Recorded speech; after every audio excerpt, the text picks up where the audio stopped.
ఇక varicose veins నుండి విముక్తి పొందండి. ఎవిస్ వాస్కులర్ సెంటర్ ఇప్పుడు మన KPHP లో గ్రాండ్ ఓపెనింగ్ ఏప్రిల్ 4వ తేదీన.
Welcome to Suman TV.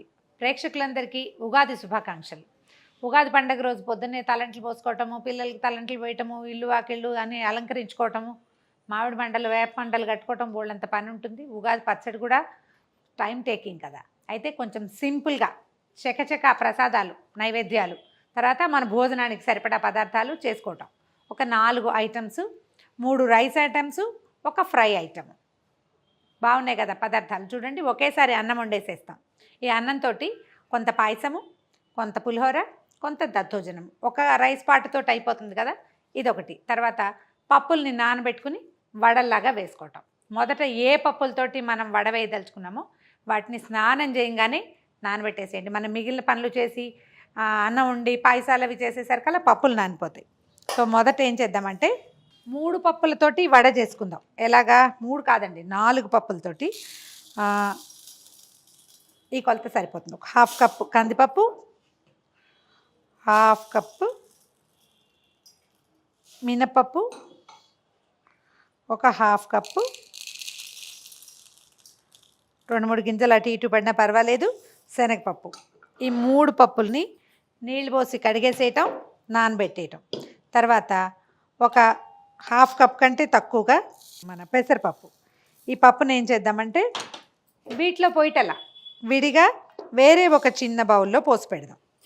వీటిని ఏం చేద్దాము, కడిగేసి నానబెట్టేసుకుందాం. మొదట నానబెట్టిన పప్పుల్ని మంచినీళ్ళు పోసి నిండా మునిగేలాగా నీళ్ళు పోసేయండి. నానబెట్టి పక్కన పెట్టుకోండి.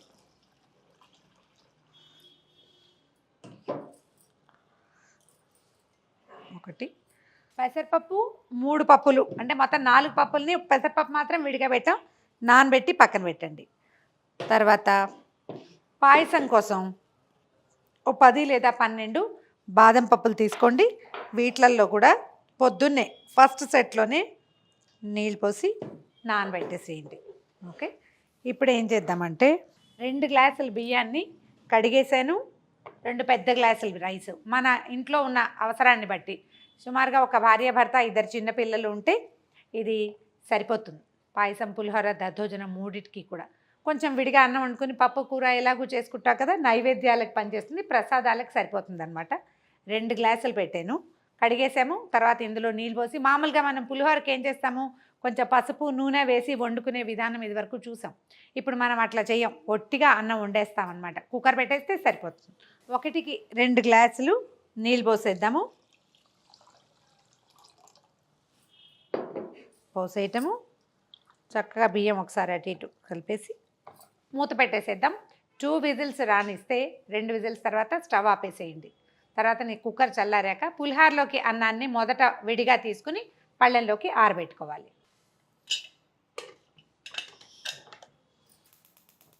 స్టవ్ హై ఫ్లేమ్లో ఉంచండి. 2 విజిల్స్ వచ్చాక వెయిట్ పెట్టలేదు, ఇప్పుడు కొంచెం వేడెక్కాక విజిల్ పెడదాం. లేకపోతే ముందే విజిల్ పెడితే కనుక ఇదంతా కారిపోయినట్టు అయిపోతుంది కదా. స్టీమ్ వచ్చినాక పెడదాం. 2 విజిల్స్ వచ్చాక స్టవ్ ఆపేసేయండి. చల్లారాక దీంట్లోకి ఏం చేయాలో చూద్దాం. వెయిట్ పెట్టేద్దాము. 2 విజిల్స్ రానిస్తే సరిపోతుంది. కుక్కర్ చల్లగా అయిపోయింది. ఇప్పుడు ఏం చేద్దామంటే దాన్ని పక్కన పెట్టి పై అన్నం ఒక హాఫ్ సగానికి, అంటే ఈ కుక్కర్లో సగం, మనం 2 గ్లాసులు కదా వండాం, సగం కంటే ఎక్కువ విడిగా ఒక పళ్ళెంలో తాంబూలంలో మీ అలవాటు ప్రకారం పెద్ద దాంట్లో చల్లారడానికి తీసి పక్కన పెట్టేది. హాఫ్ కుక్కర్ తీసేసా. దీన్ని ఫ్రెష్ కరివేపాకు ఒకసారి కడిగేసి నలిపి అన్నంలో వేసేయండి. ఈ కరివేపాకు వేసిన వాసన మహా బాగుంటుంది. దాన్ని కొంచెం లోపలికి పోనిచ్చేలాగా చేసి ఆరిపోనిస్తే దీంతో మనం మామిడికాయ పులిహోర చేసేసుకుందాం. దీన్ని చల్లారనిద్దాం. ఇప్పుడు ఏం చేద్దామంటే ఒక పెద్ద గిన్నె పెట్టుకోండి. కొంచెం మన పాయసానికి అనమాట 1 లీటర్ పాలని కట్ చేసి వేసేయండి. పాలు పోసేయండి. హాఫ్ లీటర్ పాలతోటి కూడా చేసుకోవచ్చు. ఇది మనం ఆల్రెడీ ఉడికిన అన్నం పాయసంలో ఈ పాలల్లో మళ్ళీ బాగా ఉడికిపోవాలన్నమాట. ఎంత ఉడికితే అంత బాగుంటుంది. అందుకని స్టవ్ వెలిగిద్దాం.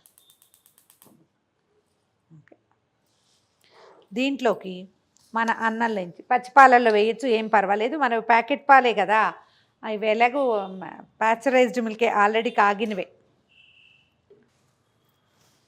ఒక 2 పెద్ద గరిటెల రైస్ని పాలల్లో వేసేయండి. 2 గరిటెల అన్నం వేసేసాం కదా, దీన్ని హై రైస్ మీదే ఉంచండి. పెద్ద స్టవ్ మీద మనం గిన్నె పెద్దది పెట్టాం. ఇది పొంగు వచ్చినప్పుడు మాత్రం ఓసారి కదిపితే సరిపోతుంది. ఈ అన్నం ఈ పాలల్లో బాగా మృదువుగా ఉడికిపోవాలి. ఆల్రెడీ ఉడికిందే. ఇప్పుడు ఏంటంటే పాలు మరిగి అది కొంచెం కోవలాగా అవుతుంది అనమాట. ఎక్సలెంట్ రుచి వస్తుంది. ఈ కుక్కర్ని పక్కన పెడదాం. ఈ ఉన్న మిగిలిన అన్నం చల్లారుతూ ఉంటుంది. ఈ లోపల మనం మామిడికాయ పులిహోరకి తిరగమాత పెట్టుకుందాం. మనది 1 గ్లాస్ రైస్ కదా, ఒక మంచి పుల్లటి మామిడికాయ ఒకటి ముక్కలు తరిగేయండి. చెక్కు తీసి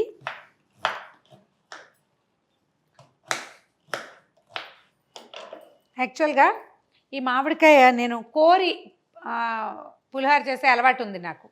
అయితే ఇది నా ఫ్రెండ్ వసంతలక్ష్మి గారు నాకు యూట్యూబ్ ఇచ్చిన ద బెస్ట్ ఫ్రెండ్స్లో ఆవిడ కూడా ఒకరు. ఆవిడ రెసిపీ అనమాట. తను ఇట్లా గ్రైండ్ చేస్తారు. చేసి చూశాను, నాకు బాగుంది అనిపించింది. సో అది మీకు కూడా చెప్పేద్దామని చెప్తున్నాను అనమాట. పుల్ల మామిడికాయ కాస్త చిన్న ముక్కలు చేస్తే ఈజీగా నలిగిపోతుంది. మామిడికాయ ముక్కలతో పాటుగా ఒక 3-4 పచ్చిమిర్చి, ఇందులో మనం వేసే కారం అన్నమాట ఇది. 4 పచ్చిమిరపకాయలు, 2 ఎండుమిర్చి ఇందులో వేసేద్దాం. తర్వాత దీంతో పాటు కొంచెం కొత్తిమీర వేద్దాం. మనం పులిహోరలో ఎప్పుడు కొత్తిమీర వేయం. ఇది వేసి చూడండి, భలే ఎక్సలెంట్గా ఉంటుంది. దీన్ని పక్కన పెట్టండి. మనం తాలింపు పెట్టేశాక దీన్ని గ్రైండ్ చేసుకుందాం. ఇది రెడీ. పులిహోర తాలింపు పెట్టేసుకుందాం. మొదట ఒక మూకుడు పెట్టుకోండి. దాంట్లోకి సరిపడా నూనె వేయండి. ఒక 2 స్పూన్ల ఆయిల్ వేస్తే చాలు. మనం చింతపండు పులిహోరకి నూనె ఎక్కువ వాడుకుంటాం కదా, ఈ మామిడికాయ పులిహోరకి అంత ఎక్కువ ఏం అవసరం లేదు. కొంచెం తిరగమాత సరిపడా వేస్తే సరిపోతుంది. నూనె వేడెక్కనివ్వండి. దీనికి మెంతులు, ఆవాలు, మినపప్పు, మన శనగపప్పు, పల్లీలు, జీడిపప్పులు, కరివేపాకు, పచ్చిమిర్చి, మామూలు జనరల్గా ఏం వేసుకుంటాం పులిహోర తిరగమాతకి అదే తాలింపు. మన ఛాయిస్ని బట్టి కొంచెం ఎక్కువ తక్కువ.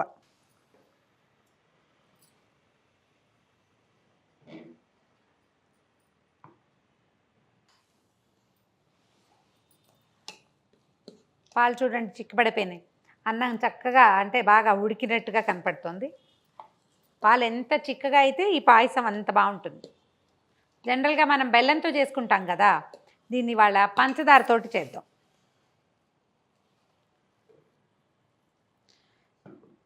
ఒక 10-12 మెంతి గింజలు మాత్రమే వేసాను, అంతకంటే అక్కర్లేదు. మామూలు జనరల్ పులిహోరకి వేసినంత అక్కర్లేదు. ఓకే, మెంతులు వేగిపోయినాయి. వేగిన వాసన బాగుంటుంది. పల్లీలు, తర్వాత శనగపప్పు 1 స్పూను, 1 స్పూను మినపప్పు, 1/3 స్పూను ఆవాలు,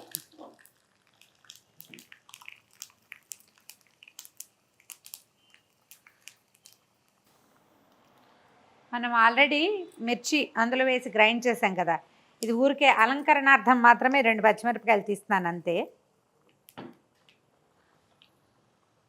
పోపు దాదాపుగా వేగుతుండగా కొంచెం జీడిపప్పు వేద్దాం. ముందే జీడిపప్పు వేస్తే ఇది రంగు బాగా మారిపోతుంది తొందరగా.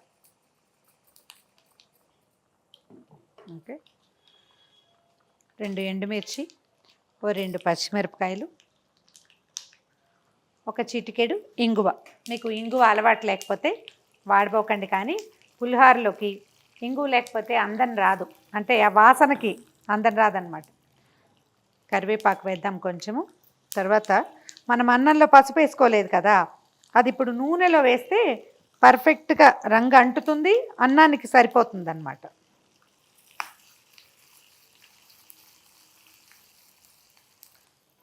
అన్నంలో పోసేద్దాం.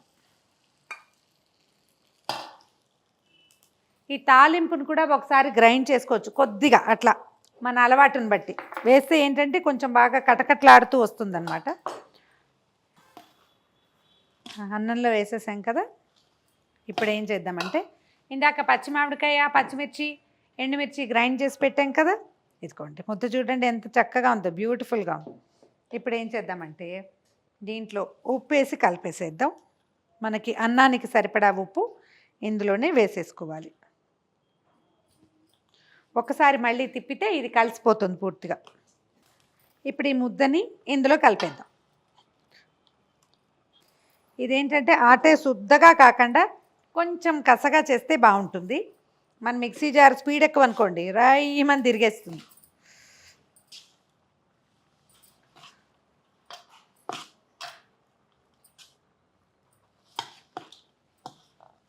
ఒక రవ్వ కలపగానే తడిగా అనిపిస్తుంది, కానీ ఒక 10 నిమిషాలు గాలికి ఆరనిస్తే తడంతా అన్నం పీల్ చేసుకుంటుంది.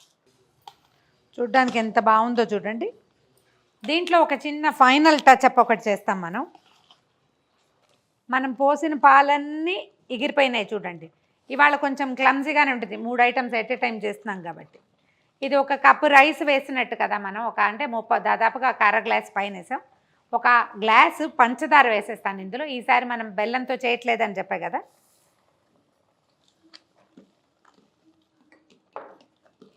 షుగర్ ఎగిరేదాకా దీన్ని వదిలిపెడదాం స్టవ్ మీద. సిమ్లో మాత్రం పెట్టండి, వీలైతే స్టవ్ మార్చేసుకుందాము. ఓకే, ఇప్పుడు ఇక్కడికి వద్దాం. రైస్లో మనం మామిడికాయ పులిహోరలో ఆవ పెట్టలేదు లాస్ట్ టైం చేసినప్పుడు, ఈసారి మనం ఆవ పెట్టుకుందాము. దీంట్లో వసంతలక్ష్మి గారి రెసిపీ అయితే బెంగాల్ మస్టర్డ్ ఒక బాటిల్ దొరుకుతుంది, ఆ పేస్ట్ కలిపారు ఆవిడ, అది కలుపుతారట, అది బాగుంటుందన్నారు. బట్ నాకు దానికంటే మనమే ఫ్రెష్ ఆవాలు గ్రైండ్ చేసి కలుపుకుంటే చాలా బాగుంటుంది. ఇప్పుడు మనది 1 పెద్ద గ్లాస్ రైస్ కదా, 1 స్పూనున్నర ఆవాలు సరిపోతాయి. దీన్ని ఏం చేద్దామంటే చక్కగా మిక్సీలో గ్రైండ్ చేసేద్దాం మెత్తటి పొడిగా. గ్రైండ్ చేసిన పచ్చి ఆవపిండిని ఇందులో కలిపేయండి. ఇది మొదట కలిపి పెట్టుకుంటే మన నైవేద్యము మనం భోజనం చేసే టైంకి చక్కగా కలిసిపోతుంది, మంచి గుమగుమలాడే వాసన వస్తుంది. మామూలుగా ఆవ వేసినప్పుడు ఏం చేస్తామంటే పైన కొంచెం 1 స్పూను నూనె వేస్తాం. నూనె వేస్తే బాగా కలుస్తుంది, దాంట్లోంచి వాసన పైకి వస్తుందని. ఇది పచ్చిమామిడికాయ కదా, ఇందులో తడి ఉంది ఆల్రెడీ, అది చక్కగా సెట్ అయిపోతుందండి. ఒకవేళ మీకు ఇంట్రెస్టెడ్గా ఉంటే బెంగాల్ మస్టర్డ్ అని దొరుకుతుంది బాటిల్, అందులో కొంచెం కారం కూడా కలుపుతాడు వాడు, అది తెచ్చుకొని 1 స్పూను పేస్ట్ కలిపి చూడండి, భలే ఎక్సలెంట్గా ఉంటుంది. ఆ డిఫరెంట్ టేస్ట్ని చూపించట్లేదు, ఇది మనం హోమ్ మేడ్ చేయటం కోసం, అంటే దేవుడికి పెడతాం కదా అందుకని. వాసన చాలా బాగా వస్తుంది. ప్రసాదాలు వాసన చూడకూడదని చెప్తారు, వాసన చూడకండి. ఉప్పు సరిపోకపోతే తర్వాత కలుపుకోవచ్చు. ఓకే, పులిహోర రెడీ. ఓకే, ఇప్పుడు పాయసం సంగతి చూద్దాం. ఉడికిపోయింది మెత్తగా. ఈ పాయసము జనరల్ పాయసంలాగా ఎలోయిష్గా కాకుండా కొంచెం తెల్లగా ఉంటుందండి. ఏం చేద్దామంటే దీన్ని దించి పక్కన పెట్టేద్దాం. దీంట్లో కావాల్సిన ఏలక్కాయలు, తర్వాత ఏమో మన జీడిపప్పు అవి వేయించుకోవాలి. దీనికి ఏంటంటే మనం కొంచెము బాదం పప్పుల్ని గ్రైండ్ చేసి ఇందులో కలిపితే చిక్కగా వస్తుంది, రుచి చాలా కొత్తగా ఉంటుంది. పంచదార వేసి మనం ఏదో దీన్ని అంటే ఆరోగ్యకరంగా చేయలేదనే భావన నుంచి ఇందులో బాదం పప్పులు మంచి ప్రోటీన్ కలిపి దాన్ని మనం చక్కగా సర్దేస్తామన్నమాట. స్టవ్ ఆపేద్దాము, మళ్ళీ ఇంకో నిమిషం ఆగి వెలిగించుకుందాం. మొదట మనం బాదం పప్పులు నానబెట్టాం కదా, ఆ నానబెట్టిన బాదం పప్పుల్ని గ్రైండ్ చేసేసాను, అది ఇందులో వేసేస్తాం. కొంచెం నీళ్ళు పోసి గ్రైండ్ చేయండి. దాన్ని ఒక్కసారి తెరలనిస్తే సరిపోతుంది. ఎక్కువసేపు చేయక్కర్లేదు. మెల్లిగా పాయసం 1 గంటకి చిక్కపడిపోతుంది. మరి చాలా ఉండిపోయింది అని డౌట్గా ఉంటే 1 డ్రాప్ నీళ్ళు పోయచ్చు, ఏం కాదు. ఇంకొక నిమిషం స్టవ్ మీద ఉంచుతాం పాయసాన్ని, అంతే.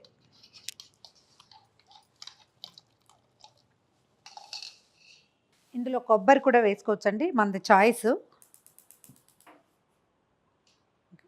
పక్క స్టవ్ మీద కొంచెం నెయ్యి పెట్టండి. దాంట్లో కొంచెం జీడిపప్పు, కిస్మిస్ వేయించి పాయసంలో వేసేస్తే పాయసం కూడా రెడీ అయిపోతుంది.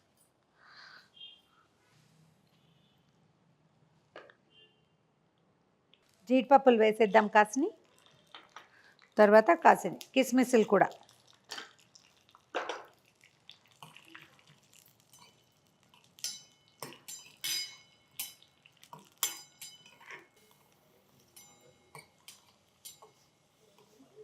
కిస్మిస్ జీడిపప్పు దోరగా వేగిపోయినాయి. స్టవ్ ఆపేద్దాము. వీటిని పాయసంలో వేసిద్దాం.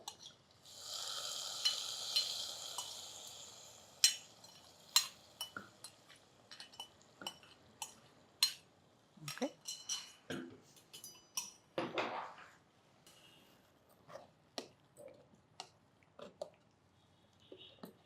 ఇప్పుడు పాయసం స్టవ్ ఆపేసేయటం. తర్వాత కొంచెం ఏలక్కాయల పొడి వేసేద్దాము. ఒకవేళ మీకు పచ్చకర్పూరం మీ టేస్ట్ కనుక ఉంటే 1 చిటికెడు వేసుకోండి, బాగుంటుంది. మన ఇష్టం. పాయసాన్ని స్టవ్ నుంచి దించి పక్కన పెట్టేద్దాం.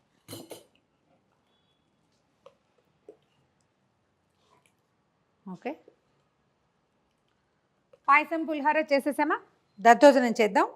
పెరుగులో మనకి ఇప్పుడు రైస్ ఎంత మిగిలింది? 1 పావు గ్లాసు, హాఫ్ గ్లాస్ రైస్ మిగిలింది. 2 గ్లాసుల్లో 1 గ్లాస్ పాయసం చేసి పులిహోర చేసాం, హాఫ్ గ్లాస్ పాయసం చేసాం, ఇంకో హాఫ్ గ్లాసు దద్దోజనానికి కట్టిపెట్టాం కదా.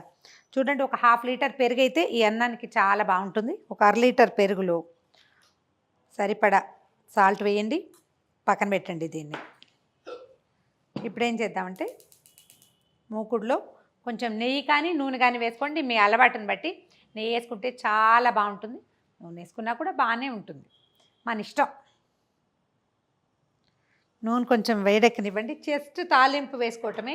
దీంట్లో ఏంటంటే కొంచెం కొత్తిమీర, కొంచెం అల్లము వేస్తే రుచి చాలా బాగుంటుంది. ఈ తిరగమాతకి మనం దేవుడి కోసం పెడుతున్నాం కాబట్టి క్యారెట్ లాంటివి వేయబోకండి. కావాలనుకుంటే చాయిస్ తర్వాత వేసుకోవచ్చు. కీరా, క్యారెట్ అవి కూడా వేసుకుని రైస్ లాగా మధ్యాహ్నానికి పెరుగన్నంలాగా చేసుకోవచ్చు. మనం నివేదన కోసం చేస్తున్నాం కాబట్టి ఒట్టిగా తిరగమాత మాత్రం పెడదాం. సింపుల్ తాలింపేనండి. కొంచెం శనగపప్పు. ఈ పప్పులు కూడా చాయిస్, ఒక్కొక్కళ్ళకి ఇష్టం ఉంటుంది, ఒక్కొక్కళ్ళకి ఇష్టం ఉండదు. కొంచెం మినపప్పు, కాసిన్ని ఆవాలు, తర్వాత కొద్దిగా జీలకర్ర వేయండి. ఈ పెరుగు దాంట్లోకి జీలకర్ర వేస్తే బాగుంటుంది. ఎండుమిర్చి, పచ్చిమిర్చి, తర్వాత కరివేపాకు, తర్వాత చిన్న టచ్ అండి, ఏంటో ఇంగు లేకపోతే తోచదు, కొద్దిగా ఇంగు వేస్తాను, చాలా కొంచెం. దీంట్లో ఏం చేస్తానంటే చాలా కొద్దిగా అల్లం ముద్ద వేస్తున్నాను. అంటే మరి మన చాయిస్, అల్లం ముక్కలు వేసుకోవచ్చు, ముద్ద వేసుకోవచ్చు. ముద్ద వేసుకుంటే ఏంటంటే కలిసిపోతుంది, పిల్లలు కనిపెట్టలేరు. స్టవ్ ఆపేద్దాం. దీన్ని ఇందులో కలిపేద్దాం, పెరుగులో.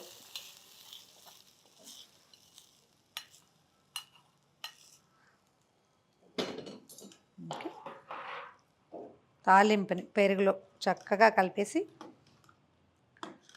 ఈ తాలింపు వేసుకున్నటువంటి పెరుగుకి ఎంత అన్నం సరిపోతుందో అంత అన్నమే కలుపుకోండి. ఎక్స్ట్రా మిగిలితే పక్కన పెట్టండి.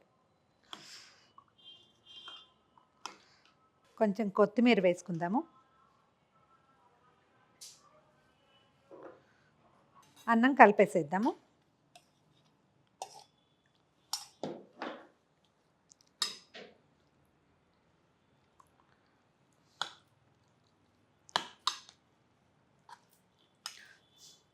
ఇంకా ఎండాకాలం అంతా ముదిరిపోలేదు కదా, పులిసిపోతుందన్న అనుమానం ఏం లేదు.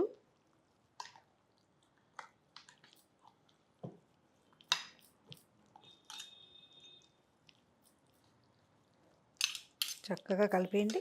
ఇది కూడా పట్టేస్తుంది.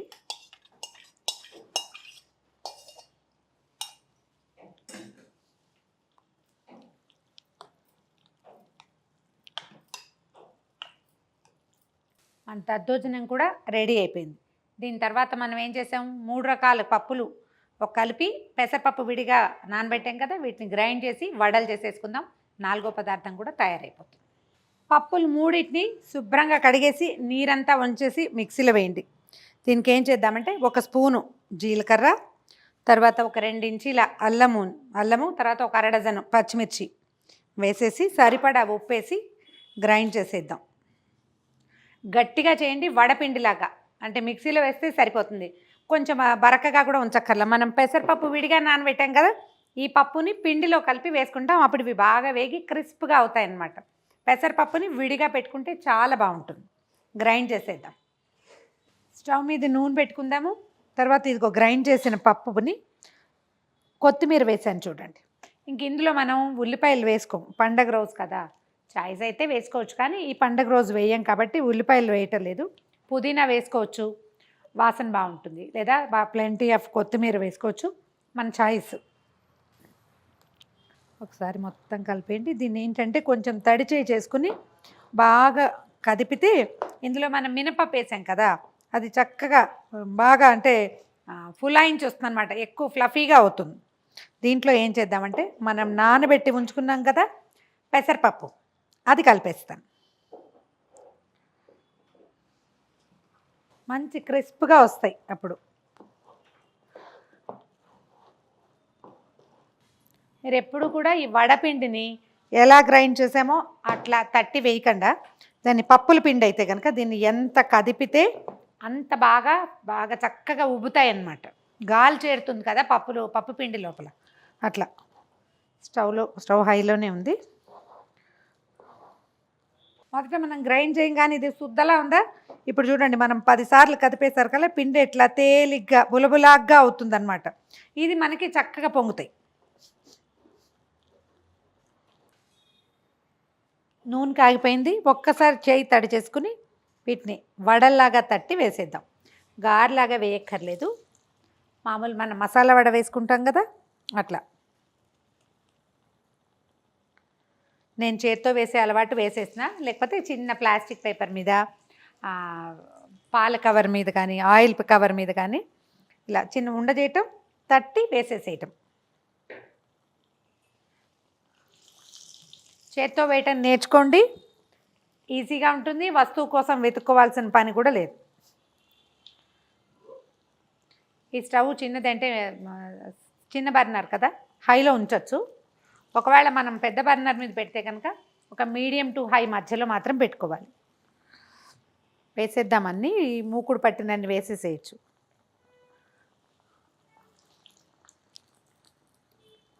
కొద్దిగా వేగాక వెనక్కి తిప్పేసేయండి, రెండో పక్కన కూడా వేగుతుంది. మంచి బ్రౌన్ కలర్ వచ్చేదాకా వేయించి తీసేద్దాము. ఒక చిన్న టిష్యూ పేపర్ మీదకి తీసుకోండి. ఎక్సెస్ ఆయిల్ ఏదైనా ఉంటే అవి లాగేస్తాయి.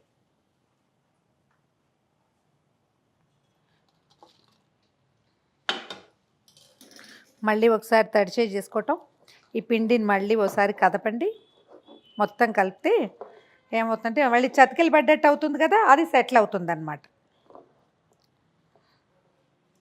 కొద్దిగా తడిచే చేసుకుని, మీరు ఒకవేళ పల్చగా వెడల్పుగా కావాలంటే కొంచెం బాగా ఒత్తాలి అంతే, ఎక్కువ వెడల్పుగా ఒత్తుకోవాలన్నమాట. అట్లా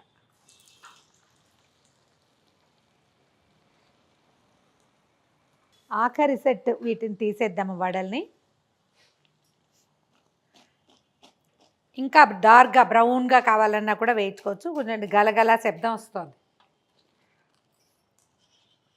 వేగిన కొందికి బయట వైపున క్రిస్ప్గా ఉంటుంది, లోపల మెత్తగా ఉంటుంది. స్టవ్ ఆపేద్దాము. అక్కడ చూపిస్తాను చూడండి. ఇట్లా విరిగితే లోపల ఎంత బాగుందో చూడండి. లోపల మెత్తగా ఉంటుంది, పై వైపున ఇట్లా కరకరలాడుతూ ఉంటుంది. ట్రై చేసి చూడండి. మన పండగ 4 ఐటమ్స్ రెడీగా ఉన్నాయి. మన ఉగాది పండగ విశేషపు వంటలు ముగిసినాయి. ఒకే పాటతోటి కుక్కర్తో ఒకసారి అన్నం వండేస్తే ఆ అన్నంతో మనం పాయసం చేసాం, తర్వాత పులిహోర చేసాం, మిగిలిన అన్నంతో దద్దోజనం చేసాం. 3 ఐటమ్స్ ఎట్ ఏ స్ట్రెచ్. తర్వాత వీటికంటే ముందు నానబెట్టిన పప్పుతోటి మసాలా వడలు చేసుకున్నాము. అంటే దీన్ని మసాలా అని పేరు పెట్టద్దు, 4 పప్పుల వడ అని చేస్తే అమ్మవారి నివేదనకి చాలా బాగుంటుంది. ట్రై చేసి చూడండి. సుమన్ టీవీలో మీ పర్సనల్ అండ్ బిజినెస్ ప్రమోషన్స్ కోసం కింది నెంబర్కి కాంటాక్ట్ చేయండి.